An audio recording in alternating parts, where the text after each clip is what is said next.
Air over the Republic has grown thick, heavy, with the electric hum of a civilization standing at the precipice of a definitive breaking point. This is no longer a mere shift in the political winds or a passing season of unrest. It is a great awakening, a moment where the veil is finally being pulled back to reveal a struggle for the very soul of the future. Across the landscape, a divide has formed between two vastly different spirits. On one side, a storm is being deliberately brewed by those who have looked into the abyss and decided to invite it in. To them, chaos is a weapon of ego, a tool to stoke the fires of hate and dismantle the foundations of society. They move with the singular, dark purpose of burning the world down, convinced that from the smoldering wreckage, they can mold a new reality in their own image. Their vision is one of rigid dogma and the silencing of the human spirit, a world where their beliefs are absolute, and the rest of mankind is left in the cold. But as this darkness gathers, a counterforce is rising from the shadows, not out of a desire for destruction, but out of a necessity for preservation. These are the ones who have spent their lives operating in the dark, waiting and preparing while the world was distracted. They are the individuals who refuse to be defined by the low standards of the masses, driven by an internal fire to be something more than just human.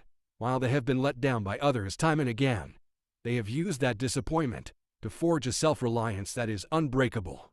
They hold themselves to an elite standard, projecting a relentless positivity and a commitment to hard work, not for personal glory, but for the actual betterment of the human race. They understand that perfection is a myth, yet they reach higher anyway, sharpening their minds and their wills for the day the structures finally fail. The collision of these two worlds is inevitable, and when the chaos finally erupts, the architects of ruin will find that the front lines are already manned.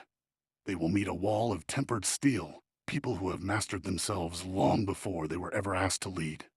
As the darkness attempts to rewrite the American story into a narrative of hate, it will be met by those who have spent their lives expecting more of themselves than anyone else ever dared. This is the moment where the long hours of solitary work and the refusal to succumb to bitterness pay off.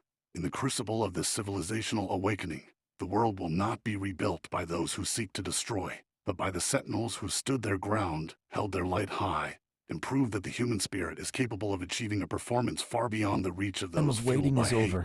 The battle for the next era has begun. The embers of the old world are cooling, and in the deepening twilight, the true nature of the coming conflict is revealed. It is a war of attrition against an enemy within, a faction that perceives destruction as a shortcut to paradise. They look at the pillars of the Republic, the blood-bought liberties and the sweat-soaked foundations laid by ancestors, and they see only fuel for their fire. They operate under a dangerous delusion, imagining that by tearing down the work of generations, they will somehow burn